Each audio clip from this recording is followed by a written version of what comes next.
தமிழ் மொழி காத்த தலைவனையா, ஞான பழம் கேட்ட குழந்தையா,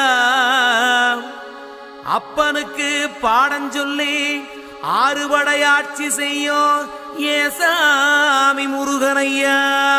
வெற்றிவேல் முருகனுக்கு.